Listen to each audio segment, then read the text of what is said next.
મોરબીના જેતપર ગામના ખેડૂતો લડી લેવાના મૂડમાં છે અને પાર્ટ 3ના આંદોલનની જાહેરાત પણ થઈ શકે છે ને જે ખેડૂતોને લઈને થોડા દિવસ પહેલાં સરકારે પરિપત્ર કર્યો છે તે મામલે શું કહી રહ્યા છે ખેડૂત, તેમણે મંત્રી જીતુ વાઘાણીને ઓપન ચેલેન્જ આપતા શું કહ્યું, વિગતે વાત કરીએ। વૈષ્ણવજન તો તેને કહીએ જે પીડ પરાઈ જાનાને રે। દર્શક મિત્રો, નવજીવન ન્યૂઝમાં આપનું સ્વાગત છે। હું છું ફૈઝાન।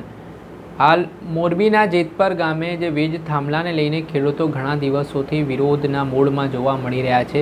સરકાર સામે આકરા પ્રહાર કરતા નજરે પડી રહ્યા છે અને થોડા દિવસ પહેલાં કૃષિ મંત્રી જીતુ વાઘાણીએ ખેડૂતોને વીજ થાંભલા મામલે જે જાહેરાત કરી પરિપત્ર કર્યો તે પરિપત્ર ખેડૂતોને મંજૂર નથી।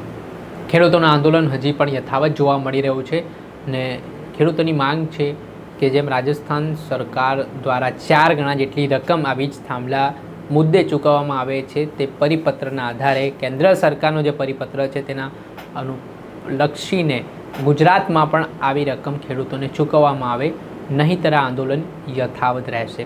ને આ પરિસ્થિતિ વચ્ચે જે ખેડૂત આગેવાન છે મોરબીના જેતપરના, તેમનું મોટું નિવેદન સામે આવ્યું છે જેમાં તેમણે કેમ ખેડૂતો આ પરિપત્ર સ્વીકારવા તૈયાર નથી તેને લઈને કારણો આપ્યા છે અને મંત્રી જીતુ વાઘાણીને ઓપન ચેલેન્જ આપતા શું કહ્યું તે સાંભળો।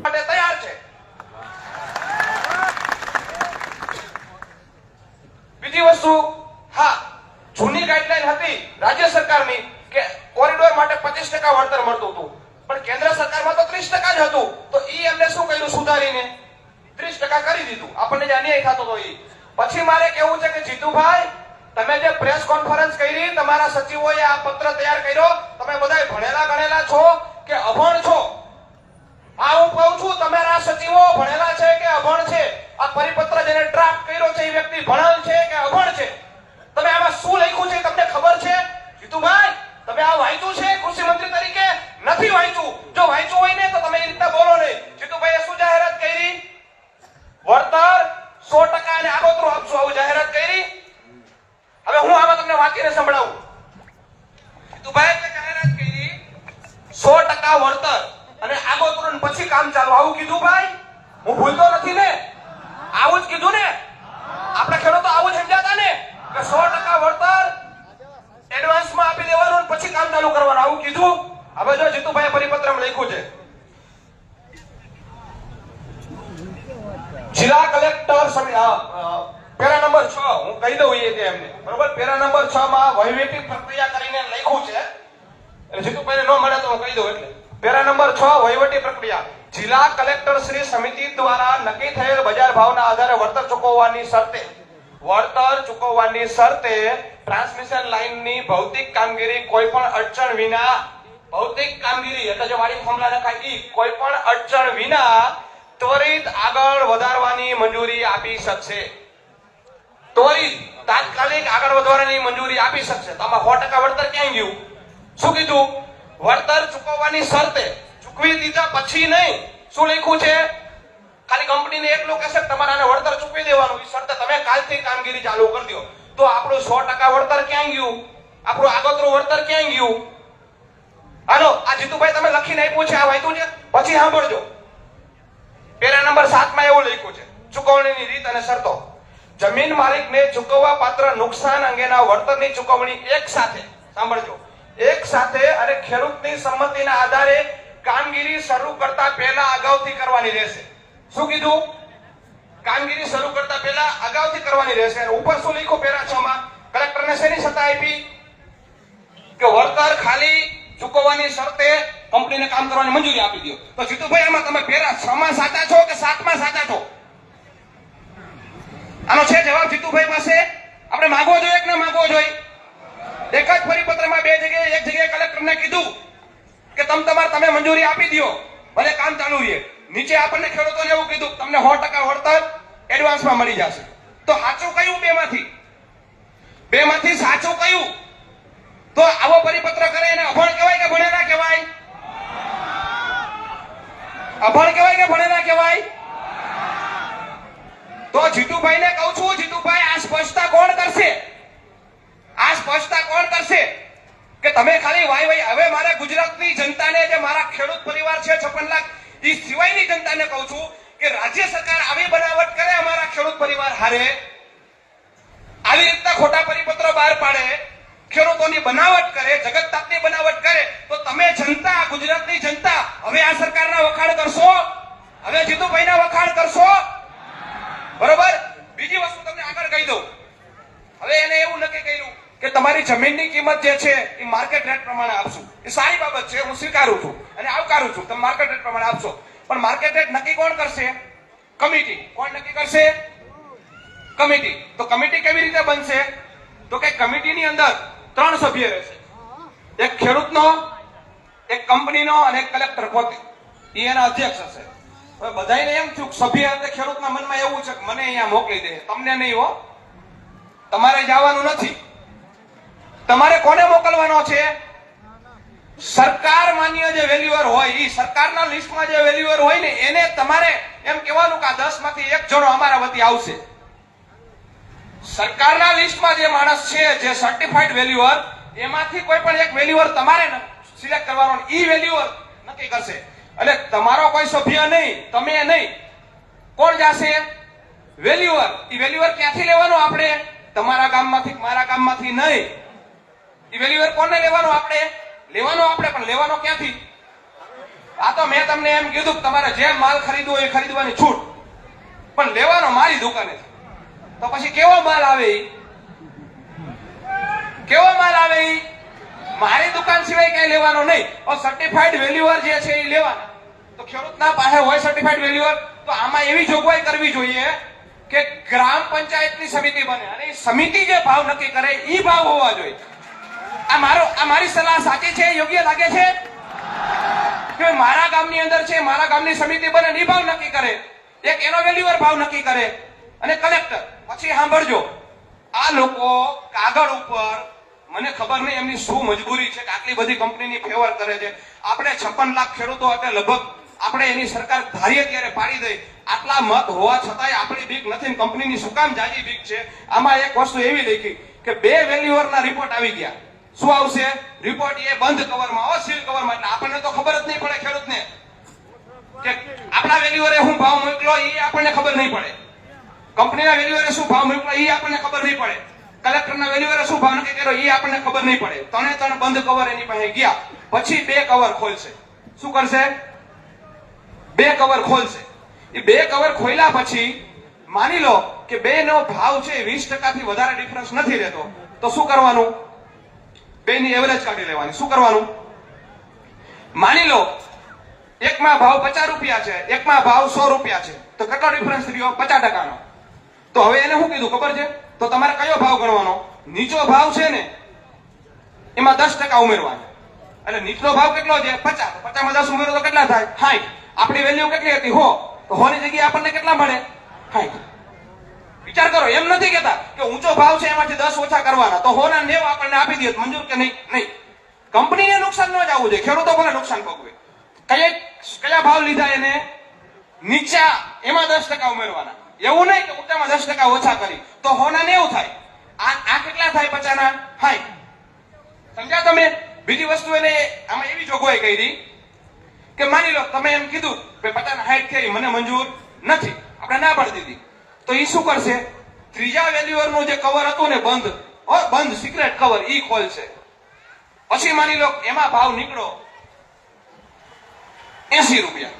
કેટલો ભાવ નીકળો? 80 રૂપિયા. તો ઓલામાં 80 રૂપિયા થયા, આમાં કેટલો છે? 50 રૂપિયા. તો એ 2 માંથી નીચો ભાવ એ લેવાનો. કયો લેવાનો? નીચો એટલે કેટલા થાય?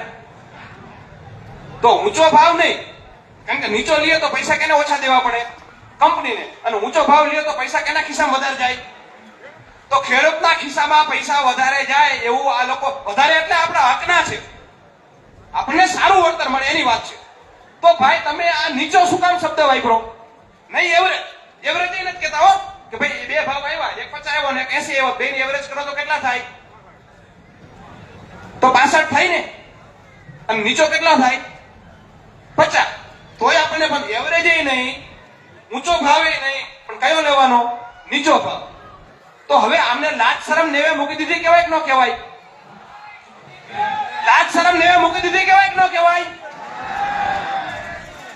હવે હું તમને એમ કહું, આ ખેડૂતોને ઊંચું વળતર દેવાનું ઓલો ચીનના જિનપિંગ છે ઈ ના પાડતા છે, આને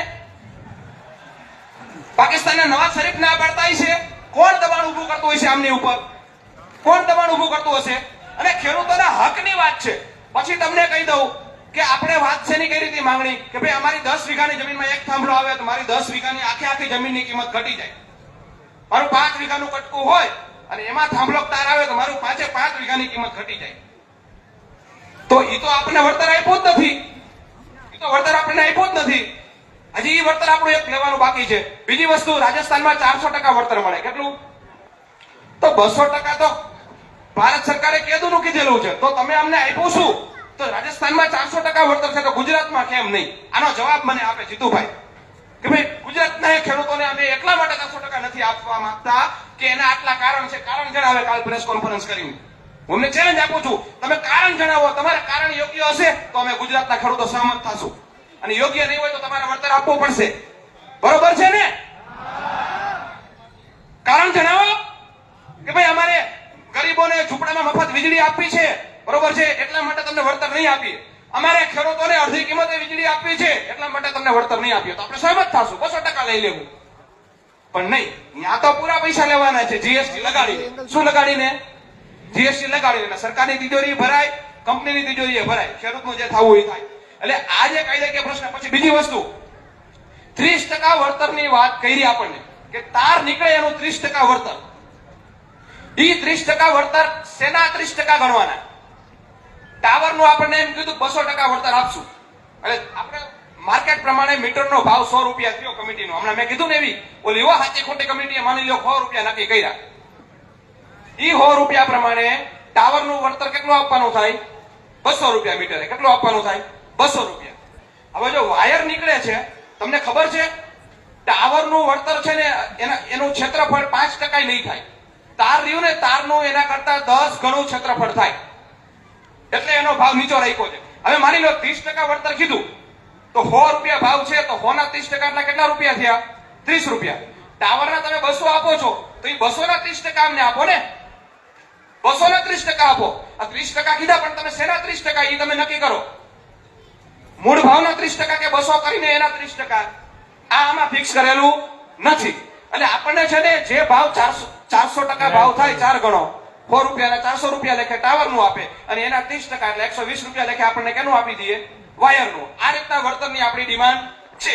પછી આખા ખેતરનું ઘટે છે એની પણ ડિમાન્ડ છે. તો સમયની મર્યાદા છે એટલે હું એક લાઈન છે ને એ જીતુભાઈને નથી કહેતો. જીતુભાઈ કદાચ આજે બીજી વખત રાતે પરિપત્ર પાછો વાંચી લેશે અને જેમ હું કહું છું એમ 56 લાખ ખેડૂતો છે એની માતાઓ બહેનો સામે જીતુભાઈને પોતાની ભૂલ સ્વીકારવામાં શરમ નહીં આવે આવી આશા રાખું છું. અને એક છેલ્લી વાત કહી દઉં, જે હમણાં મારા પેલા જે અહીંયા વાત કરી છે સંચાલન સમિતિ છે કે ભાઈ કેટલાક મિત્રોને ડિસ્ટર્બ કરવામાં આવે છે, બરોબર? તો મારે અહીંથી કેવું છે, જે અધિકારીઓ કોઈ પણ નો હાથો બની અને અમારે એક પણ કાર્યકર્તાને ડિસ્ટર્બ કરવાનું કંઈ પણ કરશે, તમે ધ્યાન રાખજો.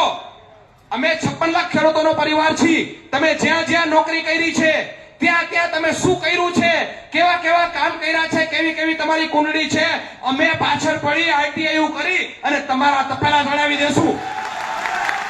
ત્યારે તમારા એકય આકા નહીં બચાવવા આવે, તમારે તમારા પરિવારે ભોગવવું પડશે. એટલે માપમાં રહેજો, કાયદામાં રહેશો તો ફાયદામાં રહેશો. કાયદો હાથમાં લઈ કોકના પીછું બની, કોકના હાથા બની અને જરાય આ છે ગાંધી ચિંધ્યા માર્ગે બંધારણીય રીતે આંદોલન ચાલી રહ્યું છે અને એક પણ વ્યક્તિને ડિસ્ટર્બ કરવાનું કર્યું તો પછી અમે ખેડૂતના દીકરાઓએ કોર્ટ એમને નથી પહેર્યા. એ કોર્ટ અમે ખીજે ટીંગાડવા નથી લીધા, બરોબર? અમે લડી લેશું અને અમે તમારી પાછળ પડી જશું. તમે અમારી પાછળ પડવાનો ખાલી એકવાર પ્રયત્ન કરશો, તમારું નામ અમે મંગાવી લેશું અને તમારી આખી કુંડળી લઈ લેશું અને એ કુંડળી મુજબ અમે કામ કરશું. પછી જોઈશું તમને કોણ બચાવવા આવે છે. ભારત માતા કી જય! ભારત માતા કી જય! જી આપે સાંભળ્યા હતા ખેડૂતો તેમનું જે નિવેદન સામે આવ્યું છે. તેમણે જે રીતે ઓપન ચેલેન્જ આપી છે કૃષિ મંત્રીને ડિબેટ માટેની અને વાત કરી છે ખેડૂતો કેમ આ પરિપત્ર સ્વીકારવા માટે તૈયાર નથી, તેના કારણે હવે જોવાનું રહ્યું કે આગામી દિવસોમાં સરકાર શું રસ્તો શોધે છે. દર્શક મિત્રો, આવા જ વિડીયો જોવા માટે તમારી નવજીવન ન્યૂઝ જોતા રહો, લાઇક કરો અને વધુમાં વધુ શેર કરો.